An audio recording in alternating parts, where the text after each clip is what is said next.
This is Odyssey Roc, and you're rocking with the Squad Creatives podcast on the TSH network. Bang it, bang it, bang it, bang it, bang it, bang it. What's going on, everybody? It's your guy, Sig Paris. Follow me on social media at 12 Gone Apparel. This episode and every other episode you can listen to on your favorite place to listen to podcasts at, or you can watch us here on the TSH network. Watch us on Squad Creative Podcast, the replays. My name is Mike Tees, the other half of Squad Creative Podcast. You can find me on all social media platforms at Mike Tees. And today we are rocking with, could you please introduce yourself, sir? Yo, my name is Odyssey Roc. I teach people how to do t-shirt design. I like to tell people I'm the illest in the sock game, and just whatever else. So, man, jump into it, man. Can you give us a brief history of who you are and what you do? So I like to teach people how to design, how to print their own t-shirts, all the same stuff that you see from guys like Brando and Stan and all that stuff. I've been designing t-shirts since I'd say about like 1989.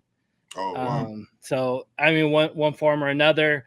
I'm in the comic book industry. I color a lot of different comic books.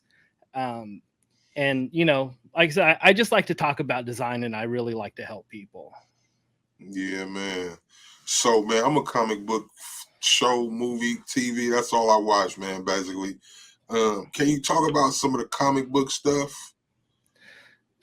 So I've been in the comic book industry since 2001, and I worked at DC Comics. I was actually on staff there, and my second day was the 9/11. Believe it or not, right? And at the time, that was in San Diego. I was living in LA, and I didn't have a place to stay yet, so I was driving up and back. So I drove the 2 hours to San Diego, and they're like, "Yo, this thing happened." I heard it on the radio, and so they shut down. So I turned right back around, drove 2 hours back to LA. Wow. But I color comics, and I've worked on stuff for Marvel, DC, like Batman, Superman, Teen Titans. I've worked on a bunch of stuff. The thing that I'm probably most well known for is a comic book called The Boys. And I think we did like 64 issues or something like that. And now it's a TV show on Amazon Prime. And I get to do work for the TV show too. And they dropped an animated one a couple months ago, and we got to do a little bit of work for that too. See, that's dope. Now I'm going to be watching all these shows looking for you. So how did the t-shirt stuff begin? Well, I started out in like middle school and in skateboarding and in hip hop. I got into hip hop like when like the Roxanne stuff was jumping off. Like, what I mean? Like I'd heard Rapture and Rapper's Delight and all that stuff. Yeah. And then when I was like in 5th grade, like all that Roxanne stuff just started popping. And in LA, we had a radio station called KDAY or K-Day. And so like all of my friends were into that, b-boying and all that. So I got into hip hop. And then a couple of years later, when I got into junior high, I started getting into skateboarding. And when you go to the skateboard shops, they would just like have the illest graphic tees, right? But I mean, at the time, like 1986, 87, a $20 t-shirt was like out of the question, For sure. We didn't have a lot of money. So I would get like whatever was on sale, and they were just like the dopest shirts that I just couldn't get. So I got it in my mind, like, I want to make my own shirts. Mm-hmm. And I started getting into art, graffiti, and like round about high school, I begged my mom, like, for my birthday, just can you buy me an airbrush? Buy me an airbrush. I can make my own shirts. And, so like 89, I got my first airbrush kit. And I just practiced and practiced. And like where I lived was like really like a really interesting place because I'm from Gardena, California, and bordering Gardena, you have Compton, South Central LA on like one side. Mhm. And then the other way, you have like Torrance and these kind of like nicer neighborhoods. Mhm. Yeah. And so we had like every mix of like different people with different backgrounds, people with different like economic levels. So Mhm. I mean, there would be like some straight like people like being bussed in from Watts, and like I have friends from everywhere. So in the skateboarding community and graffiti community, which all kind of intermingled where I was from, I mean, you'd have like dudes who were living in gang neighborhoods, Mhm. and then you'd have like other kids, like Asian kids or whatever, who were like a little more upper middle class. But we all just kind of blended, which is dope because like you got a lot of different influences. For Like sure. I don't know if you know who Raw Tunes is. Yeah. Yeah. Um, I've known him since like 8th grade. You Oh, know, really? yeah, and we skated together, and that's how I knew him. And I started doing graffiti first, and then he started getting into it, and I was like, oh damn, I didn't know he even drew. But we'd known each other forever, and so it was kind of interesting. Like we have that whole little like Gardena kind of clique, Raw Tunes, Brando's from Gardena, Yep. Yep. Dave from Local Roots. So we have like a little like I don't know, little Gardena thing where like I never knew Brando, but I know people like who knew him. You know what I mean? Yeah. Yeah. I But understand. we all have that little like Gardena energy. So, anyways, I started getting into airbrushing, and then I've like made friends with this dude named Joe. Joe, if you look him up, Joseph Watson Art, he's one of like the illest artists I've ever met. So Yep. he was like on a whole different level, and I was just trying to learn. And for me, I have like motor control issues, so I have a hard time holding a pencil. I can barely write. And I mean, by all, if you ask any of my teachers and you were like, yo, Tony's going to become an artist one day, they would have been like, nah, he can't even write his name, you Yeah. know? So for me, it's been like a uphill climb, but I love it so much, Yeah. and I try to surround myself with people who are like people who I can learn from. Mhm. And like my goal is, even if someone's like coming up under me, I want to learn from them eventually. Period. Like each one teach one type of shit. Like you know what I mean? Like I heard a saying like those who know their job is to teach, and those who don't know their job is to learn, right? Period. And but it goes both ways. So I want to like pass on my knowledge, and then I want the next person to take it, figure out something that I never even thought of, and then be like, yo, this is the thing that I figured out. Right. Mhm. So um so anyway, so that's like where I started with airbrushing. And then since I'm not I've never been naturally gifted at a single thing in my life. Mhm. Everything I've learned has been kicking and scratching and inching my way to it. So my thing was, I'm never gonna be like that dude. So I can be the dude who knows every single aspect of what I'm doing. Like Mhm. let me take something apart, look at all the parts, and then figure out how to put it back together. You know what I mean? But like design skill wise or printing wise or whatever. Not Go to even to look. school for it at least. Yeah, I went to school. Okay. So when we were in 12th grade, me and my homie Joe, who we were kind of like partners, but like he was like really the main thing, and I did whatever little shit that he couldn't handle, like didn't have time for, whatever. Okay. This dude named Mr. Cartoon, who's like a famous tattoo artist, Yeah. he opened an airbrushing shop like right around the block from Gardena High. So we're like, and at the time he wasn't like the world famous Mr. Cartoon. He was a graffiti artist, and it's like, oh, Flame. I think he was known as Mr. Cartoon, but we knew him from graffiti, and he was still like one of our heroes, but like the world hadn't heard of him yet. So my friend Joe was like, yo, let's go check out Cartoon's place and see if he'll talk to us. I'm like, yeah, why not? We're 17 years old. We have nothing to lose. You know what I mean? Yeah. So we went and we talked to Cartoon, and he's like, if you want to learn how to do like lettering and all like this stuff. It was him and this dude named OG Abel, and OG Abel is a sick artist too. But they're like, there's a school in LA, downtown LA called LA Trade Tech, and they have like the best sign painting program. So we're like, okay, well, that's what we're gonna do. So we went and took sign painting, and I figured out like really quick, like that's not for me because it required a whole lot of dexterity and a lot of control. And I'm like, no matter how much I practice, I can't draw a straight line with the ruler. So so I was like, well, shit, I got to do something else. So then there was a graphic design program. So I took that. And at the time, I was probably a little bit more into like not going to school and just like, hanging out with my friends. So I kind of washed out, but I spent like every day the rest of my life like learning every single thing I can. That's dope, man. So I want to double back to something that I thought was very important. Was you said you had motor skill issues?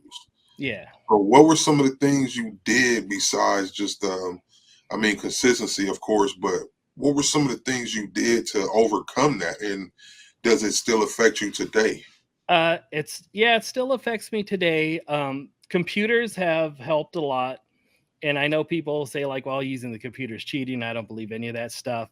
But there's definitely ways with line smoothing and being able to learn how to make vectors with Adobe Illustrator that helps a lot. I do a lot of like typography type of stuff because that doesn't require as much drawing. But most of it's just practice. I've kind of figured that you need to like realistically look at what your skill set is, your natural skill set, and where your limitations are, and kind of work towards that. Like, if you watch sports, you watch football, there's possession receivers, right? There's guys who are burners, and you can be either one, and you could be the best at either one. But if you know who you are, it helps you become the best at that thing. Great words. Yeah. Very motivational. So you do a lot of iPad work, and I was looking back at your TikTok, like I went all the way to the bottom, and you like just some of the work you did on there is like amazing, man. Like, what is I want to know about your creative process in creating these designs, man. My creative process it's so weird. I usually don't sit down with the plan. I can picture something in my head to a degree, and it's an important skill to have, but I don't see it fully like developed. I see kind of like a basic shape of what I want to do. And from there, sometimes I'll try to go with the theme. Sometimes I'll try to think up different like phrases and stuff like that. It's just like I'm very inconsistent in that way, and that's not a bad thing. But I'm not one of those people where you're like, if you click on my page, I don't want you to kind of know what the next thing I'm gonna do is. Like oh, this guy only draws food characters or whatever. I might do that. But the next time I might have a week. I was doing a thing called the morning warm up for a while. And what I do is I would just pick a song off of my playlist that I'd listen to. And then I was like, okay, the next day I'm going to do a design based around that. And I'm sure you saw some of those. Mm-hmm. So like it might be a line. Like I did one that says lemonade is a popular drink and it still is, which is from Dwick, Gangstar. I did one that said it looked like the Old English label. I almost said St. Ives, the Old English label, and it was NWA 8 Ball. But I do like a time lapse of it, and then I play the music over it. Yeah. I did one that was like Ralph from The Simpsons as like a Cholo character. Mm-hmm. And then I did a few drawings that were based on people in my neighborhood, like different dudes like that. So you never know I want you to not know what you're going to get with me, but I want to make something that people like too. Period. You know. Period. That makes sense, man. Yeah. So, do you have you ever like done your own comic books because of your background? Nope. I Yeah. That's like a mechanic, huh?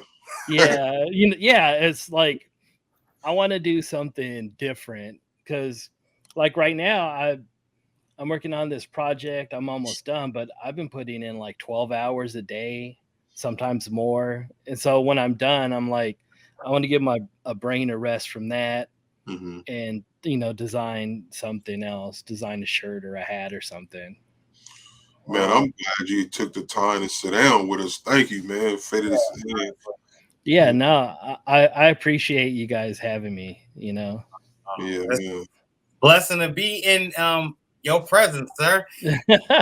Ask so like for the DC Comics and for the Amazon, like was there a talent agency? Did you try out for something? Somebody reach out and see your work? How did you get in that?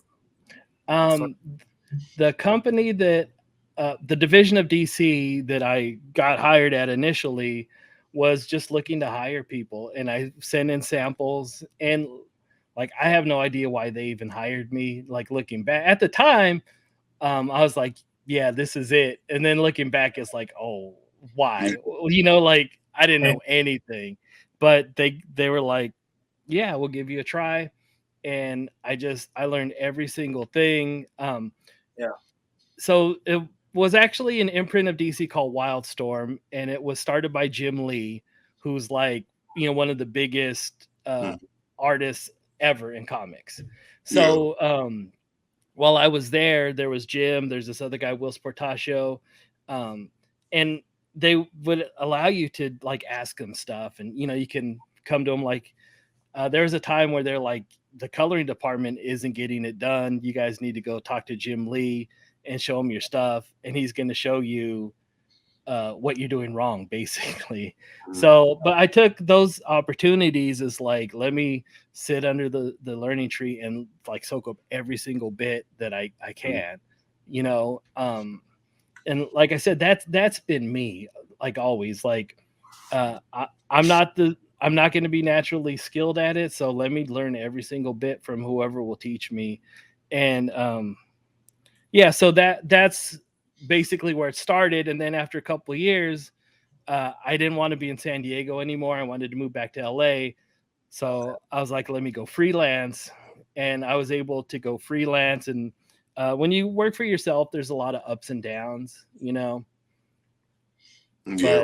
but it's been worth it. I've learned a lot of different things about the way you present yourself, how taking a lot of rush work ends up kind of hurting you sometimes because you can't do the best work. So even though you're bailing them out, you start to be valued less. Yep. And that's a thing that I kind of push on people, especially crafters. Like you have to understand what you're worth and what your time is worth. And sometimes it's better to just walk away from something, than to be the person who's gonna be working for $3 an hour.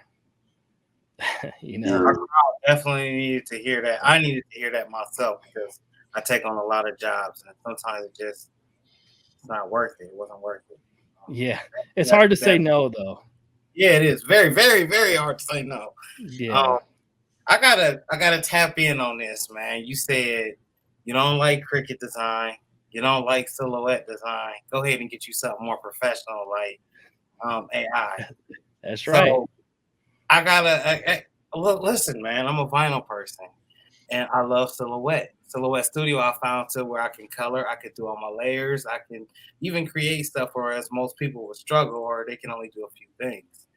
So to a person like me, what do you say? I say you're like 75% of the way to learning a real graphic design program. So just take that extra 25%. Oh my gosh, you sound like you just hurt my soul, honestly. Hey, the thing is, there's a lot that you can do in Adobe Illustrator that you can't do in any other app. I've tried Okay. I've tried my damnedest to switch to Affinity, which Affinity's a really good cheap professional design program. Um, Inkscape is free and it's really good. Illustrator just has like tools that like nobody's come close to. And it hurts me to pay $50 a month for the suite or 55 or whatever it is. But you can't. Once you like really understand the depth of Adobe Illustrator, man, it's hard to use anything else at all. And I'm serious. If you've bothered to learn that much of Design Space or Silhouette Studio or whatever, you're like most of the way to learning Adobe Illustrator, and you're it's like being like the best. Like if you're like, I'm winning all these bike races, but they're training wheel bike races, right? You take off those training wheels and you open up a whole new world, and you might not start out where you want to be, but you can do so much more. You know what, Tony? I will accept that from you. You know why? You've been out here and you have, knowledge of the graphic design. Thanks for that piece of advice. So, what are some tips for somebody who wants to learn Illustrator? I have Illustrator, but I tend to use Affinity Designer more. But so, what are some beginner tips for getting into Illustrator? Well, with anything, I always say learn the. Don't worry about being on step 15 when you're on step 1. That like no matter what you're learning, whether you're learning, I see people do it with Silhouette or with Affinity. Learn what the basic tools do. So the first thing I would do is learn all the tools, learn how to make shapes, and then the next thing I would probably do is learn how to use the like the merge tools, Mm-hmm. that type of stuff. Learn how to do type on a path. Just learn a few. I use about, I'd say, 5 basic techniques on every single design that I do, and then I expand it from there. There's a website called method.ac, Mm-hmm. and they have their games, and there's one about kerning, there's one about using the pen tool, there's one about like the merge tool or whatever, the Boolean operations, Done that before. I've used that site before. and that's a good place to start. I get stuck. I look at for as many tutorials as possible. I usually try to find the shortest tutorials. You know, Mhm. um, if I'd like to do my tutorials a little more expanded. I try to approach things as if I'm talking to somebody who's never even touched Adobe Illustrator, no matter what my tutorial is. Um, Even if you've used it, I like to explain like what tool I'm using, why I'm using that tool, and exactly how I'm using that tool. And like I said, for me, I kind of like to find short to the point because I somewhat know, I usually know what I'm trying to do. Um, and I don't like to listen to a bunch of fluff, but I hear. you know, learn the most basic things you can learn, and then don't worry about designing right away. I do have some tutorials where I show you some basic things that you can use right away. But like I said, I try to keep it basic. I try not to show people uh, step 20 instead of step 1. Hmm. So you got your own courses in. Where can we purchase or view the courses that you do have? I'm not even doing courses. I'm like almost at a point right now, and this is gonna sound stupid, where I don't really believe in doing that. I would rather one of you hit me up or jump in my Facebook group and be like, "Yo, how do I do this thing?" And I'll jump on like this with you and share my screen. And you know what I mean? Mm-hmm. But that's just me. I probably could be selling some courses, but I don't know. I just I like to help people, you know. Yeah, understandable. Understand that, definitely. Shout out your Facebook group. I'm actually a member of your group. Uh, T-shirt designs with Odyssey Roc, I think. Yeah, Yeah. yeah, yeah. Um, Jason Maycock, man. Shout out Jason Maycock, man. He's really how I got hip to you initially. yeah, Jason's like one of the people who really like watched a lot of my stuff and asked me a Yeah, lot of questions. And surprisingly, a lot of people don't ask questions, you know. And like I said, I'm more than happy to help most people, you know. Just you know, like I said earlier, like I'm really do believe in like that each one teach one type of stuff, you period. know. And that I think that is back from my influences from hip hop and skateboarding, because to me both things are kind of like that. Hmm. You know, the thing I learned from skateboarding, which I wasn't very good at, but I did for a long time, is you just keep going. You know, I have like a good friend who's in the Hall of Fame of skateboarding, and I Oh, watched him, and he would do like the illest things, but I'd watch him do it 100 times before he yeah, did it. And so I got that. And then the thing I got from hip hop is like, one is helping each other, because I came up with a lot of like people who are graffiti b-boy, and you share techniques. But then the other thing I learned is like, if the three of us are doing something together, I want to make you guys like want to quit in a way. You know what I mean? Like, but yeah, that like on a hip hop level, uh like if you're doing graffiti, you want to do the illest piece, and you want everybody else to like wish they didn't even show up, or if you're right. an MC or whatever. Right. But it's still all like friendly. But that's the thing. So for me to be someone who didn't have a lot of natural gifts, I really had to lean on that, like do it 100 times until you get it type thing. Mhm. Period. So, Repetition. so your T-shirt design, man. How does the comic book stuff? What am I trying to say? How does the drawing comic books relay for you to your T-shirt, the designs? Well, I use a lot of the coloring techniques that I use in comic books for my T-shirt stuff. Mhm. You'll see a lot of like comic book style rendering and highlights and all that. But the other thing is, I've worked with so many different artists over the years. I try to really look at the art that's in front of me and see like how people use light and shadow and composition.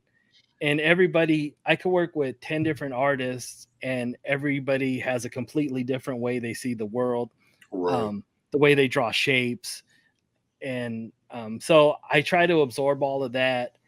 And um, you know, like I said, I try to take a little bit from here, a little bit from there. Mhm. What's your favorite rap group? I just had to ask that because I know you are heavily influenced by hip hop. My favorite rap group. Okay, though I'll give you two. One, and this is, yeah, I came up in the LA underground scene. So coming up from that scene, I'd have to say Freestyle Fellowship, which is like the most influential group in like LA 90s. Like, I can't even be stated. A lot of people haven't heard of them, but Mhm. Yeah, um, two, De La Soul. They they like like see that. I can feel that. You got that vibe. Yeah. Yeah, yeah, yeah. And I'm a fan. I'm a fan of De La Soul myself. yeah, and that, though, like groups like that, Freestyle Fellowship, De La Soul, you talk about like ultramagnetic MCs, Hmm. um, their approach to lyrics influences my approach to art. yeah, You know Hmm. what I mean? Like, Hmm. there's a lot of the people who you'd consider like the Tupacs or the whatever, Hmm. where you're like, I understand why they're good, I understand why Biggie's good, but like someone like Cool Keith, I don't understand like um, the way that he sees the world, the way that he sees the way he sits down to write a rhyme. It's Hmm. like like he's from another planet, you Mhm. know.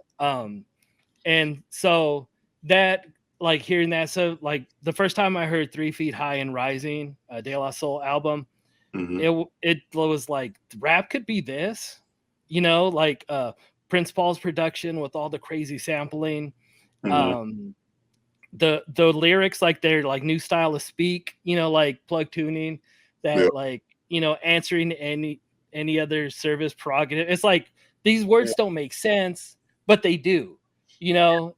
Right. And so like I said, I try to look at art in that way, like the way that my favorite lyricists approach a rhyme, you know, like MF Doom or something. Like that's how I approach art. And I realize that like a lot of my favorite MCs, a lot of the stuff I do isn't for the masses because it's weird, you know. Mhm. So I've also had to scale it back uh, in a way and say like, okay, well, I can do that, but what are some things I can do that are a little more palatable, I guess, for people. Makes sense, man. So in your career, you've been touched by a lot of famous people, Mr. Cartoon, and the Jim Lee, and all these people, man. Like, how does that make you feel to have those blessings? Man, I feel truly blessed because I mean, I've met and got to talk to and got to get advice from so many different people like that. A part of it is putting myself out there and just not being afraid to talk to people. Some of it's being in the right place at the right time. Mhm. Um, I mean, you know, like in like 93, 94, yeah, you know, I was like just trying to talk to every artist I could meet. And we had this thing in LA called the Hip Hop Shop. Mhm. And they had like, that was like right when the resurgence of like b-boying and all that stuff was Mhm. really starting to take place here, like in LA and in New York. And so I mean, you'd see people from all over there. I mean, I remember coming out of the hip hop shop and finding myself like in the middle of a street cipher with I think Grandmaster Caz and Prince Whipper Whip. Oh wow, You know, and it was like, and I, you know, this is 93, but it's like this is history. These are like pioneers. yeah, And it's just like, I don't know, it's like you put yourself out there and you believe and, you know, have faith in what God's going to bring you. And I mean, it happens. But you know, like I said, the more I've been through life and the more things have happened, and I've kind of at times like turned things inward and just kind of stayed away from the world, and that's when those things stop happening. So yeah, it's really important, like, to get out there and do things. And that's one of the reasons I started the TikTok stuff. It's like I need to get out there like I used to be back in the days, hmm you hmm know. Social media. So what other form of social media? We know you have your own TikTok, and you say it is a way to get out there. What other social medias can we find you on? um I'm on Instagram. I have a YouTube channel that I haven't made videos for in a little bit. Um, but you mostly find me on TikTok and Instagram. at Odyssey Rock on everything, right? Yep, Odyssey Roc on everything. At this point, are you even looking for new customers? I mean, I know you got your lane and where you're making your money from, but like, Yeah, what I'm trying to get into a little bit more is some more like digital design tools. Like hmm I have these style packs for Adobe Photoshop, like Chrome textile style packs where you can do your text, click on a style, and it'll make it a certain type of chrome with the glow. I need that. You know, I'm stuff, glad you reminded me. I need to go buy that. I need that. and things like that. I have some design templates, mock-ups, like I said, that's the type of thing I'm trying to do. I do a lot of socks. So I have sock designs that you can buy from me and things like that. And that's where I'm trying to expand to. I don't really do a lot of design work for people. Okay. You know, I do my online stores and all that. But with my comic book work, it's also hard to commit to design work for clients. So when you have let's just say you have a comic book that you're working on right now, anyone randomly, and then you're also selling socks. Like, how do you balance the two, especially on a busy week? You know, it gets insane because depending on what it is, the comic book work is usually on a short deadline. And I'm last in line, so that means if the person who wrote the comic book took a little bit longer to get it to the penciler, who took a little bit longer to draw it than he should have, who then sends it to the inker, who takes a little bit longer. By the time I get it, it's I'm in like a crazy rush. So I could be like doing nothing, or I could have somebody call me, like one of my friends, and be like, "Yo, I'm in a bind. Can you do half of a comic book for me over the weekend?" And then it's like, that's it. I just did a thing a couple weeks ago where I think I was getting like 2 hours of sleep a night, waking up, working all day and all night, you know. And so any kind of t-shirt work or anything like that I had, I would have to squeeze it in, but that would make my days even longer. Wow. But again, a lot of it is you just never know where your next job is coming from in comics, so it's hard to say no to something where you're getting a good good payday from.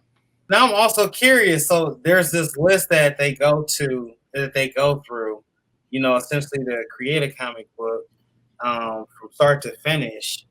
Is that something that's universal? Is everybody using this? Like, I'm asking because of maybe not me, but somebody that's looking in wants to hop into exactly what you're doing. Like, how would they go about that? Getting on this list. Yeah, so and nowadays with social media and stuff, that's how most people are getting put on in comics. You you're out there on most of the comic books people are on Twitter, believe it or not. That's where I think the most interaction I see from comics is on Twitter. You just keep putting your work out there, you find other people to link up with and collaborate, and then you get noticed. But each person has their own specialty, and being able to draw really well isn't enough because you have to be able to do production.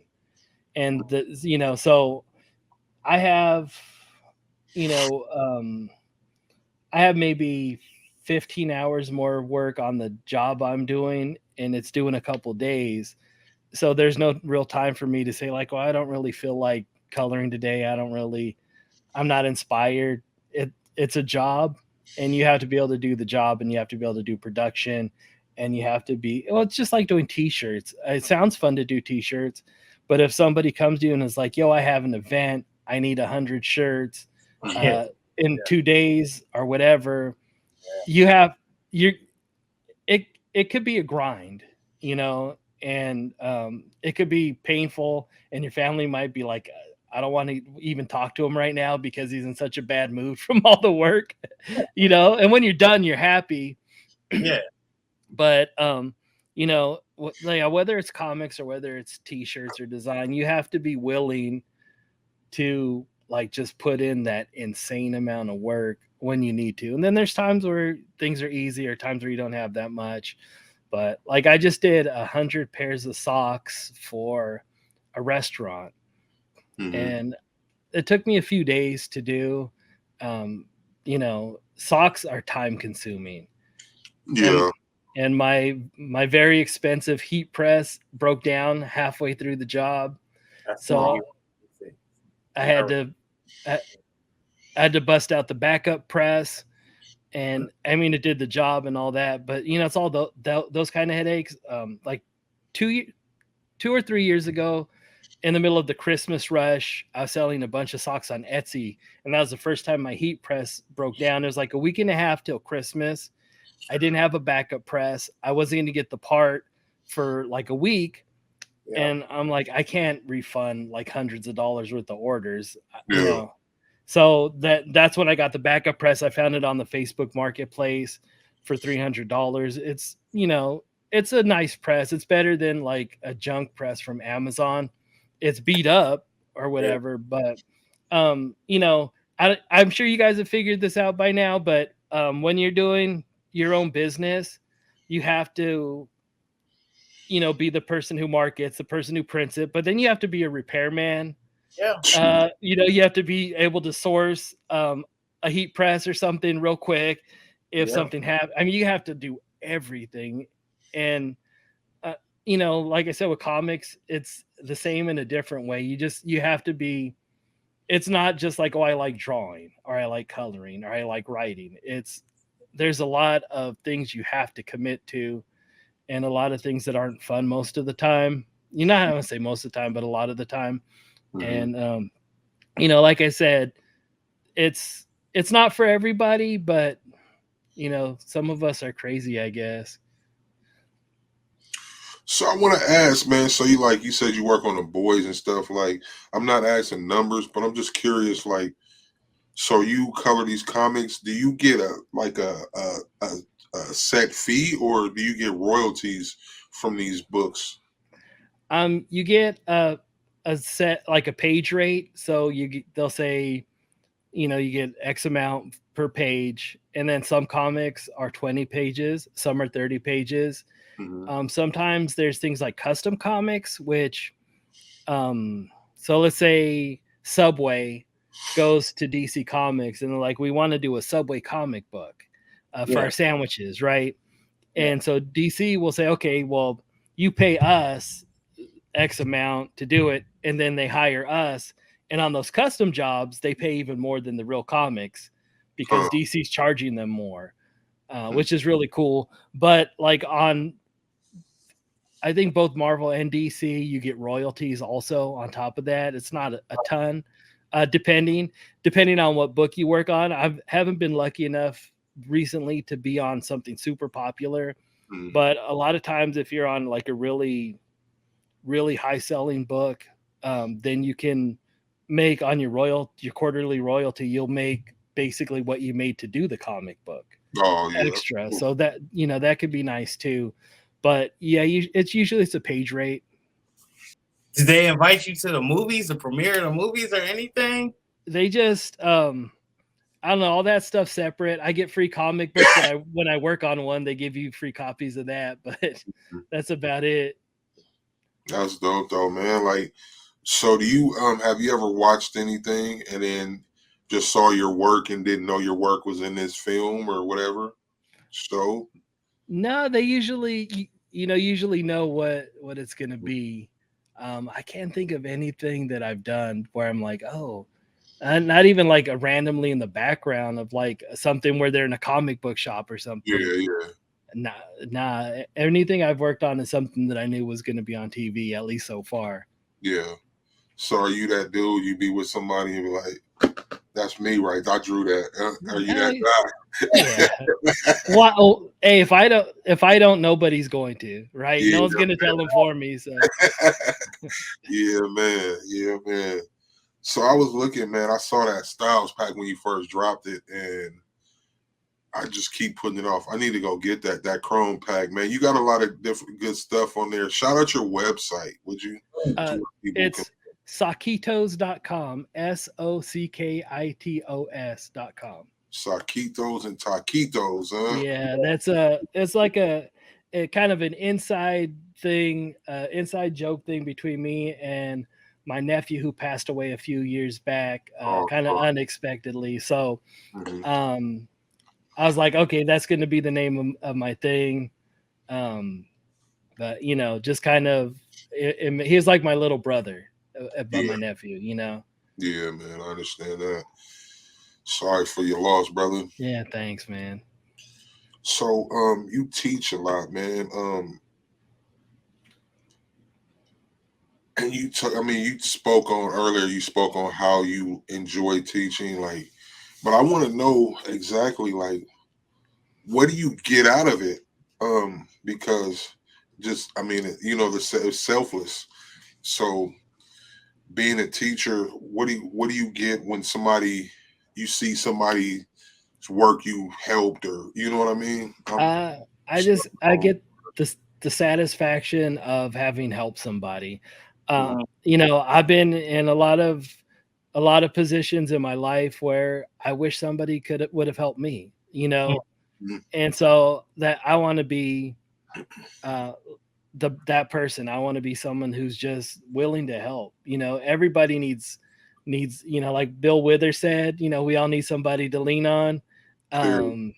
Um, that's like one of the truest things I've ever heard in my life. Hmm. You know, Period. so that's what I get out of it is just knowing that uh like I said, that hopefully I help somebody who needed their first step. You never know who's struggling, who maybe that tip help somebody go from not being able to pay a bill to being able to pay one bill because they sold it some t-shirts or something. Yeah, So like I said, that's what I get out of it. And I know everyone wants to monetize everything and all that, and that's cool. It's just for me right now, I want people to come to me and ask for help. period. We know where you're at now. What's something you would have told yourself 15 years ago? Oh man. I think the thing I would have told myself 15 years ago is just keep pushing. And I think what I would really told myself is it's okay to say no, even if you need a few bucks. Mm.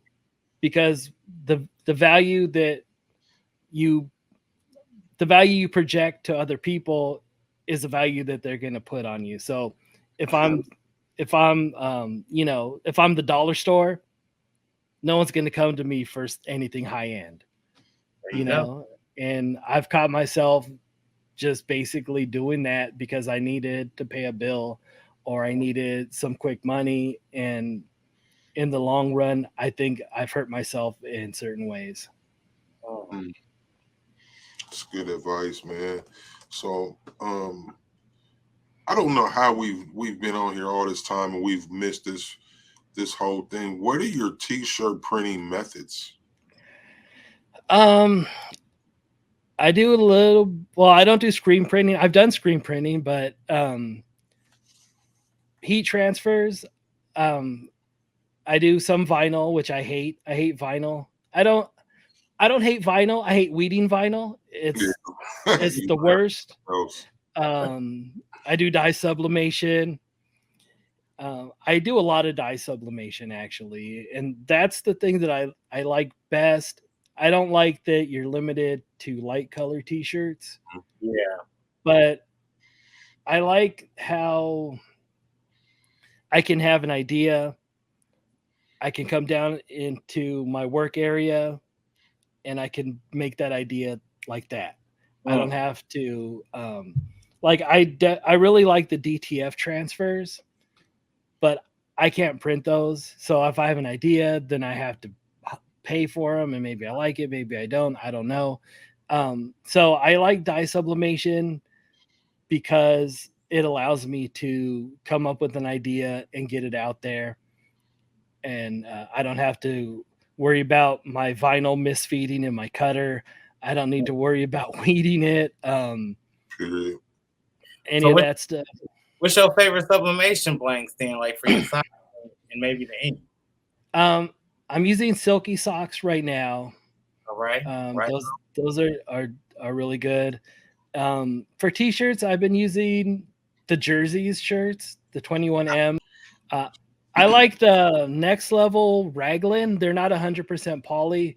They Mhm. give you, but they give you kind of like a vintage look. I don't know if I have one around here. You can sublimate on those. Like I said, they give you more of a vintage look, but Mhm. I you can't they've been hard. The supply chain's been really bad over the last 2 years. Yeah. So I had to stop selling them. But when I can get them consistently, people love those shirts because they're soft, they're thin, but they're like everybody's favorite shirt when they get them. Just because, man, they're like whatever. If you're a big dude, I don't like wearing them because they're so form fitting. Yeah. I prefer like heavyweight when I can. I've been doing hats, a lot of hats with sublimation. That's been kind of my bread and butter lately is custom hats. Yeah. And I use AutoCap. That's the brand of hats that I've been using is Auto because the hats have been hard to find too over the last year. I think I've heard about that. My first time hearing that. And I just started getting into these tumblers. Oh yeah. And stuff like that. I've been kind of, I don't want to say getting away from t-shirts, but with like all of the print on demand stuff and how accessible it is, there's so many more people doing t-shirts right now. So I've been really trying to find different things that not as many people are doing just to, keep things moving, Understandable, man. It's a new t-shirt business every day, at least. Yeah. And like I said, now you have eco solvent people are doing that. Sublimation, obviously, vinyl. You can go to like, Printful or something. You don't even need to print your own shirts anymore. Yeah. A lot of people do that. So you go on Etsy and it's like a race to the bottom price wise too. Everybody's undercutting, and it's like I don't want to be in the middle of all that either because I put value on what I do, and we all should, and a lot of these people, I don't know, some of them I don't even know how they're making a profit at all with the prices that they're charging. Yeah, man, these $10 t-shirts and all this stuff. Yeah. I don't get that. Like, how can I charge you $10 for a t-shirt when you didn't make for a decent t-shirt, you didn't paid half that just buying a good quality t-shirt. Yeah, exactly. Your time, the electricity, the whole I don't get it. Yeah, your time has to be worth something on top of all of what you're paying too. But like I said, it's just I'm nothing against doing t-shirts, and I love doing t-shirts, but I really think that like those of us who are serious need to be finding other things to do along with the t-shirts these days. Before I wrap it up, man, you told us about how you got into the industry. You told us about being, working with some of the legends out there, Cartoon, Raw, I believe that's what you said. And Raw talents. Going throughout these different decades, I guess, you've actually seen the rise of some great people, and it's left a mark on you to be a great person. Advice to anybody, just in any particular subject. It doesn't have to be graffiti. It doesn't have to be t-shirts. Just advice, period. Could you give us that? Yeah, I've had the same advice for anybody, no matter what you're doing. Don't worry that you're not great already. Don't worry that you don't have a lot of natural talent, because most people don't. I remember a quote from a famous artist. I think it might have been Robert Crumb, who said, like, basically in art, natural ability accounts for so little. Persistence accounts for everything.